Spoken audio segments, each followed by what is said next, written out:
Americans for Truth Live. I'm Pete LaBarbera, and I'm finally back in my home in Naperville, Illinois, outside the bustling People's Republic of Chicago.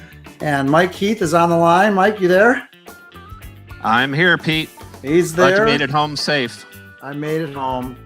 Went to DC, got back, and we had Dan Fisher on, and that was wonderful. And we've got so much to discuss. And I thought today would be a day we could kind of catch up a little bit. But lo and behold, Mike, the so-called Equality Act was just introduced in the House. That is the most dangerous federal legislation ever. And I thought we'd go through an article today in the Daily Signal on that. And we could add to it because obviously there's the article, 7 reasons why the Equality Act is anything but. Now, I've called the Equality Act for years now the Criminalizing Christianity Act. I think I'm going to amend that to criminalizing Christians, because it occurred to me today, Mike, that, well, I guess a lot of people don't really care about, in our country anymore, don't care about Christianity. And they really probably don't care about Christians either, although it would be hard to say that they don't care about freedom. I think a lot of Americans still care about freedom. And when they see what would go on with this bill, this would federalize homosexuality as a so-called civil right. And Pete, I lived, I'm getting an echo. Okay. Still getting an echo. I lived through this issue in Maine, as you know, for 20 years as a very public state leader. This is ideological poison to the entire population wherever it is enacted. What I saw in Maine is a slow burn of reason evaporating like slowly, not like a water droplet on a hot burner, but more like it happened more slowly over a period of years, because the public debate on this issue involves being kind to people who just want a job, or who just want housing, or who just want a loan, or who are just a little bit different from you. And maybe you can disagree with them, but it would be wrong to deny them a job. It would be wrong to deny them a loan. It would be wrong to deny them service in a restaurant. And that goes on. That's how it's going to be sold. In fact, and that goes on and on and on like a drumbeat for years. And what it ends up doing is pushing reality and reality to so far into the background that it doesn't even occur to people anymore. Well, here's what's changed, Mike. That was 20 years ago, and now we're in an age in which most people, I think most thinking people at least, understand that people embracing homosexuality are really not discriminated against in our culture. They're celebrated. I mean, come on. The people who are getting fired are people like us who oppose homosexuality. And we know of cases like Matt Barber, my friend, who was let go from Allstate Insurance Company because he wrote articles against the gay agenda.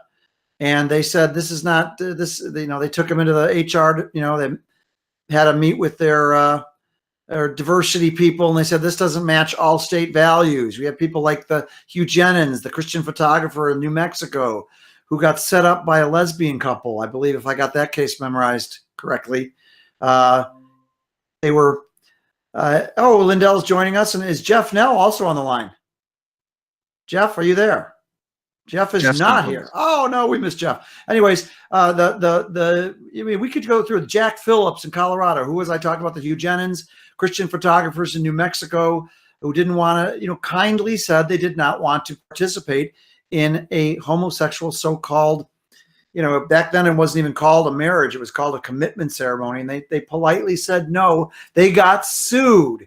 Then you've got who's the nice woman out in the Northwest, Mike? Not the cookie people. Those are the Kleins, right? Mm-hmm. Who's the florist? Oh, right. I know who you mean. Don't know the name. Okay, yeah. Florist. Okay, it's going to come to me.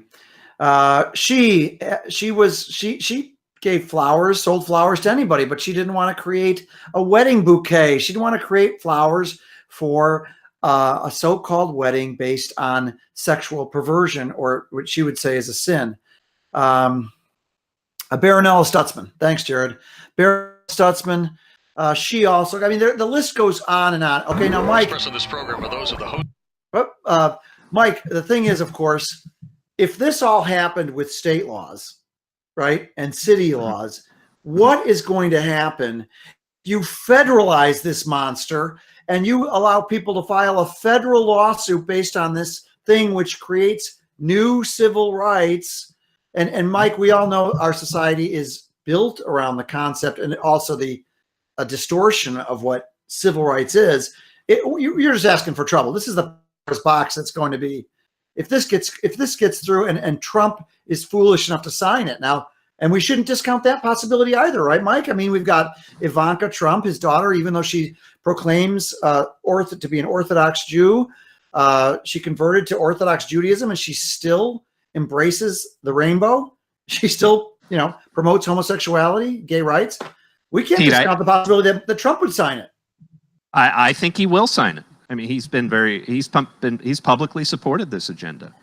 As far as I know, he hasn't publicly supported this particular bill that I know of, but he has been favorably disposed towards the idea that these folks need protections when it comes to the potential for discrimination in jobs, et cetera.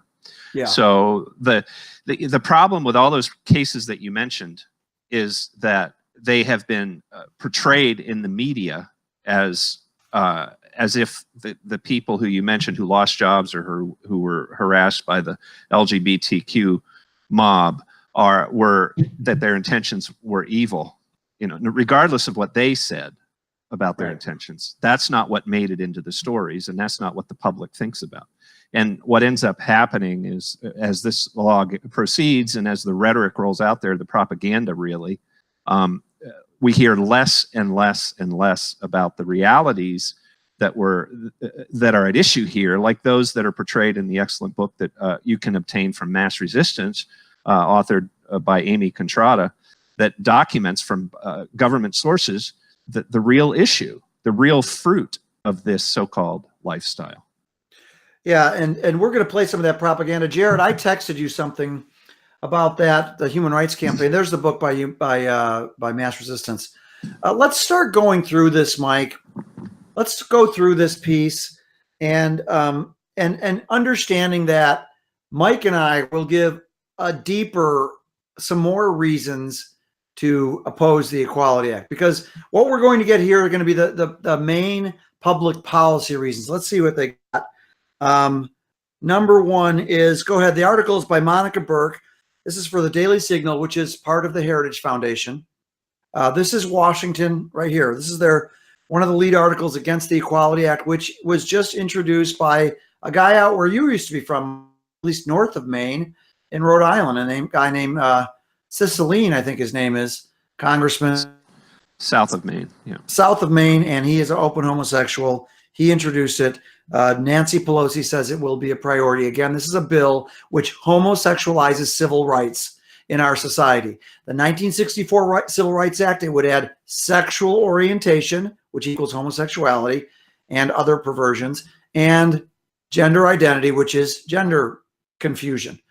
The LGBTQ just keeps growing. Okay, so these are 7 reasons that Heritage, through its publication Daily Signal, is giving to oppose this extreme legislation.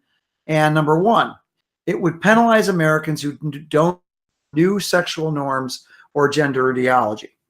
Okay, that's like the Phillips case. And there it is right there, Masterpiece Cake Shop in Colorado.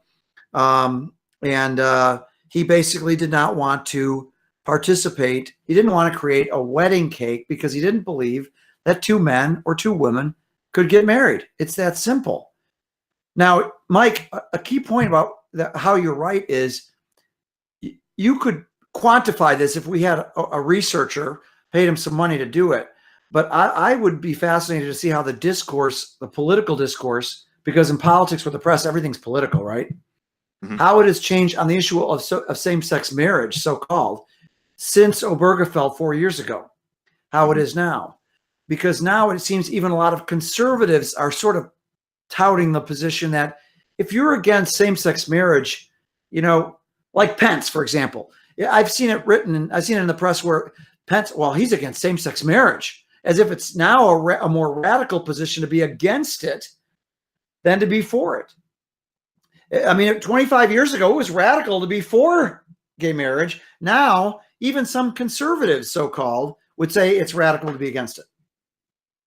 So it's the effect of the normalization, which engenders what you're talking about, because even people maintaining positions that were very popular. I mean, I don't know what the numbers are. I think 65% now, according to Gallup. I don't think it's really that high, supporting so-called marriage. But it's true that they are more and more derogating people for merely opposing gay marriage, Mike. The only point I'd make about number one here is I would prefer that it read, it would penalize Americans who don't affirm sexual evil or sexual confusion, because those are terms that are grasped more quickly and get to the point. Sexual norms or gender ideology, that's okay, but it's a little bit, unclear. Well, yeah, and I think we need to use moral words. Yeah, I actually don't like that word. I don't like that often. I don't like the wording of new sexual norms because, well, it's now the norm. There was a time when racism was the norm, and now it's not the norm. No, homosexual behavior will always be a moral wrong. It'll always be an abomination in the sight of God. So let's not pretend that any politics or any cultural change or anything can change that. Okay, let's go to number two, Mike. It would compel speech. And it talks about, go ahead and read that one, Mike. It would compel speech about a Virginia high school teacher named Peter Vlaming. Virginia high school teacher Peter Vlaming lost his job for something he did not say. A county school board voted unanimously to fire the veteran teacher over the objections of his students after he refused to comply with administrators' orders to use masculine pronouns in referring to a female student who identifies as transgender. Peter did his best to accommodate the student without violating his religious belief that God created human beings, male and female, using the student's new name and simply refraining from using pronouns altogether. Unfortunately, the school still considered this a violation of its anti-discrimination policy. Incidents like these would increase under federal policy proposed in the Equality Act. Both federal and private employers could face costly lawsuits if they fail to implement strict preferred pronoun policies. Employees could be disciplined if they fail to comply, regardless of their scientific or moral objections. Yeah, it all is exacerbated by a federal lawsuit. And this poor guy, okay, can you picture him like, what do I do? I got this kid, this boy who wants to be a girl. Wait a minute, is it a girl who want to be a boy or a boy who want to be a girl? A female student who identifies as transgender. So it would look like it was a female student who wanted to be a male student. So the poor teacher says, look, okay, what do I do? I don't want to call this girl a boy. I don't want her to think that I think she's a boy. There he is. Okay, so I'm going to just use her name, and this would be probably her fake transgender name. But he's not going to use he for the girl. Am I interpreting that right? You've got it there, Jared. I got that right? I think you are, Peter. Yes. Okay, so he tries to accommodate, and what happens? The hammer of transgender rights, so-called, comes down on him, because now it's the duty of the entire government and society and everybody to affirm this nonsense, Mike. Right? If you don't, Mike, you are a misgenderer. You are guilty of misgendering. New crimes. What infuriates me so much about this new strategy of theirs is when they started this whole disaster way back 30 years ago, one of their primary arguments was this has nothing to do with children. We do not want to, we're not talking about children here. We're just talking about Right. adults who can decide for themselves with respect to how they're going to live their lives sexually. That was a fundamental argument they made. And now, 30 years later, it's so, from the standpoint of thinking and reason, it's so twisted. I mean, Yeah. put yourself in this classroom put yourself in the seat of the other students who are looking to the adult, looking to the teacher to be the adult in the room, Right. and to provide guidance in sorting this nonsense out, and the adult in the room playing along with this fiction. Yeah. We're Being we're destroying our children here. Right. Think about it, Mike. It used to be, I mean, I'm going to use a word that we don't normally use, but it used to be like, what do you do with the freak situation? People used to there used to be the freak shows at the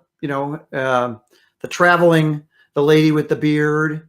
It used to be like, it was like the circus was like, I mean, I don't want to be mean, but it was like the freak show, right? Now it's like everybody must adapt to the radical, the person.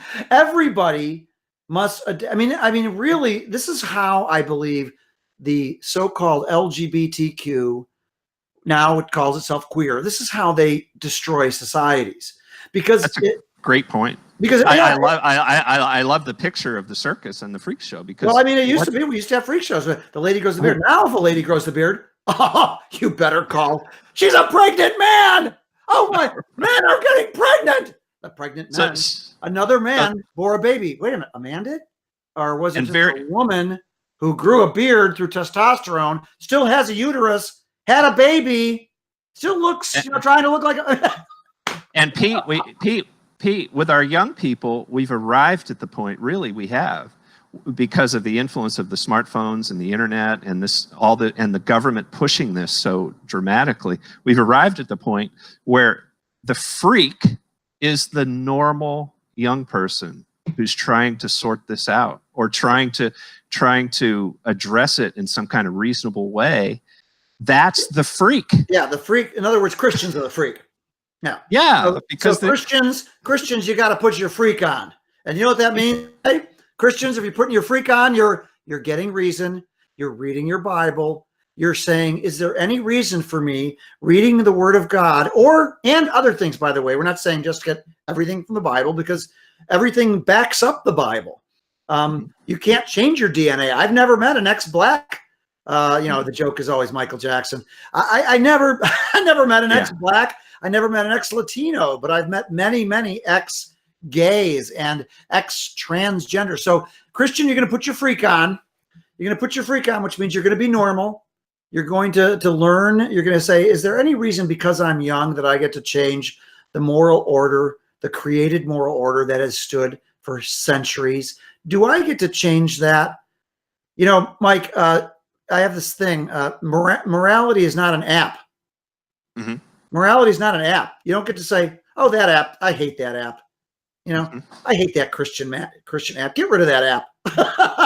And I think that's how a lot of young people are used to everything being like, everything's so quick, so handy. It's like, that Christianity is not handy anymore. It's not really handy to, it's not handy for a girl, say, it's not handy for me to wait to get married to have sex. It's not, I don't like that. I'm going to get me a new app. That's not how it works. But yeah, you're right. So the society is completely flipped. And what I think we don't talk about in this debate, me and you do, Mike, we've been talking about it for decades now. Half the times, for like, sometimes, we'll be on the phone for an hour. But we talk in this debate, I predict, will be limited to the public policy. Right? The public policy. What we don't talk about is actually the most important thing, which is how homosexuality flips the culture. It destroys the culture. Maybe that's why God said it's an abomination. Maybe that's why it's not just another sin. Maybe that's why the transgender movement flowed out of the homosexual movement. You think it's another thing that a lot of groups do now, because it's harder to fight, homosexual marriage. Wow, there's a Supreme Court decision, Mike. We can't. That one's over. Well, but transgenderism, that's easier. I mean, that's so radical. Well, guess what? 10 years from now, people will be looking back and say, "Oh, transgender. That's just transgenders. This multi-partner relationship, these 5 ways, legalized 3-way marriages. That's too radical." Always backing up. And by the way, you know what a guy in a 3-way marriage calls his other partners? No. His better 2/3. But I digress. Anyways, let's go on. All right, number 3, Mike. It could shut down charities. Go ahead, let's read a little of that one. Foster care and adoption agencies, drug rehab centers, and homeless centers already face challenges under state and local policies on sexual orientation and gender identity. In Philadelphia, just days after the city put out an urgent call for 300 additional families to foster children, the city halted child placements by Catholic Social Services because of the organization's belief that every child deserves both a mother and a father. Wow. That's those bigoted, hateful Catholics. I mean, come on. Not wanting to put the kids in with 2 homosexual dads. Christianity is so hateful. Okay, keep reading, Mike. Although same-sex couples have the opportunity to foster children through the state or every other agency in Philadelphia, the city canceled its contract with Catholic Social Services. The agency's approved foster homes remain available while children languish on the waiting list. A federal sexual orientation gender identity law would make this situation a national phenomenon, which would spell disaster for the 437,500 children in foster care nationwide. Other charities would be affected too. Yeah. Okay. So let's talk about that. So again, it comes down to whether organizations, people have the freedom to live by their own moral creed. This is the United States of America. We are supposed to be free to live by our faith. We're a nation founded on religious freedom. How can it be that the homosexual activists, this one mystifies me, Mike, to this day. You talk about chutzpah. How did they come to believe that their newfangled rights supersede our first freedom? How did that happen? Good question. Come on, Mike. I'm looking for some answers here. It's just always on offense. And you know what? When you don't push back against big gay, guess what? They just keep pushing. And that's the problem. And now the Republican Party has decided, the homosexual issue. Yeah, we ran on that issue for like decades, right? Mm-hmm. But they're not pushing back anymore, as proved by let's face it, Mike. Already we've had, I think it's 4 or 5 governors have signed these bans on conversion therapy for minors, which is basically young people and take their parents saying that they don't want to embrace a homosexual identity. We're going to help them with a heterosexual live according to the dictates of their faith, meaning they can't be positively gay or transgender. They want to live according to the design of their bodies, which God designed. Already 4 or 5 Republicans, Mike. Chris Christie in New Jersey, he's out now, but he signed it. Susana Martinez in New Mexico, she's out, but she signed it when she was governor. Bruce Rauner in Illinois, and 2 more have signed. I think in Massachusetts now that Rhino in Massachusetts, Charlie Baker, he's expected to sign. These are Republicans who have signed freedom-crushing bills. So already the Republicans have tipped their hat, Mike. The question is, how strong are they going to be in fighting the Equality Act, which is, I'm calling the Criminalizing Christians Act? I don't anticipate that they're going to be strong at all. And in a way, we can make them strong, though, can't we? Can't we make them strong if conservative Christians actually get to their reps? Well, in a way, I don't blame them, because you've got the Southern Baptist Convention moving to the left in order to try to fill their pews and pay off their parking lot asphalt debt, because the millennials aren't going to church anymore. And they think that if they go soft on gay, then they'll get the millennials back into their churches. And pastors and Christian leadership, including the priests, the Roman Catholic priests, according to, I think, to a recent New York Times article, 4 in 10 priests are homosexual. And that was done through a strategic subversion at the seminary level, according to Michael Voris. And that goes back 50 years, and it's tied back to communism. And it's a disaster.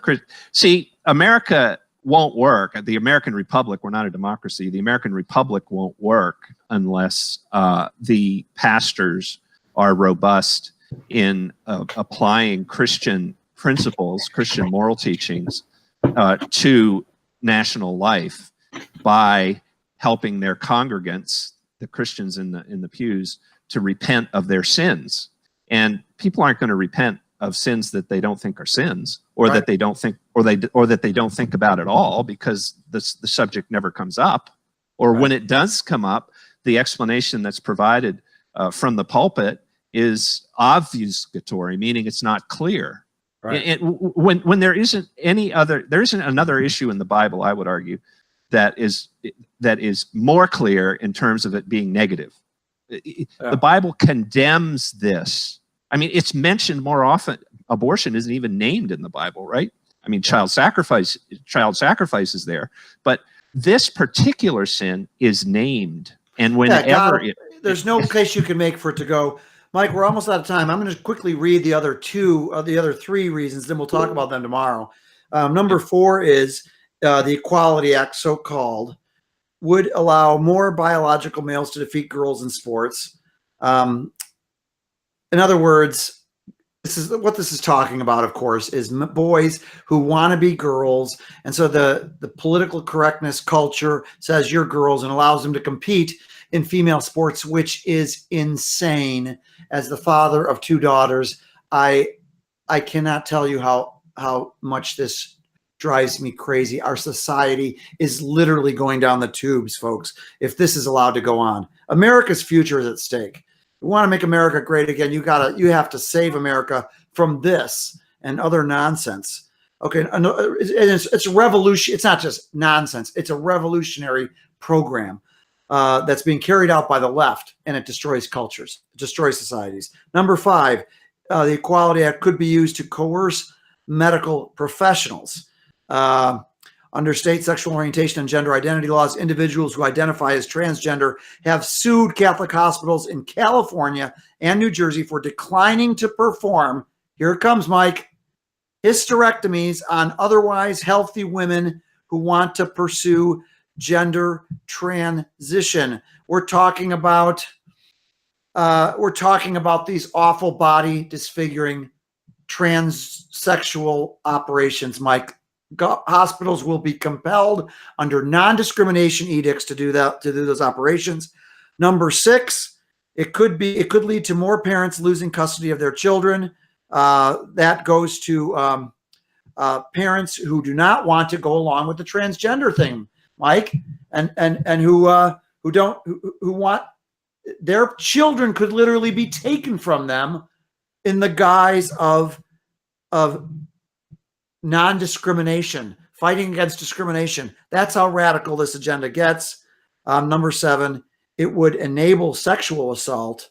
And that one is talking about, let's see what that's talking about. A complaint under investigation by federal education officials that a boy who identifies as fluid in Decatur, Georgia, sexually assaulted Pasha Thompson's 5-year-old daughter in a girl restroom. So it's talking about boys, biological boys and men being allowed to use the women's restroom. This bill would facilitate that. But most of all, this is really shaking your fist at God, Mike. And this bill is the most dangerous thing I've ever seen come out of the homosexual movement because it's federal, and that's huge. So take us out, Mike, and then we'll talk about more of this tomorrow. So go to americansfortruth.com right now and make a donation. Click on that blue box on the right-hand side of the screen. Jared's pulling it up now.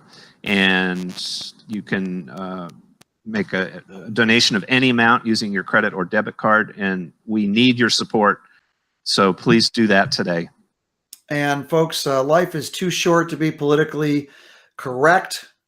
So go back, read the Word of God, study, go to our website, learn about the ex-transgenders, go to Walt Heyer's website, sexchangeregret.com. By the way, I forgot to mention Illinois Family Institute is hosting a transgender workshop Saturday. Go to illinoisfamily.org, illinoisfamily.org. If it's a wonderful thing they're hosting on Saturday in outside Chicago. Go to illinoisfamily.org. If you're in the area, it's got Michelle Cretella. It's got wonderful speakers. Walt Heyer, the guy I just mentioned, who once did the transsexual operation, and now he's urging men not to do it.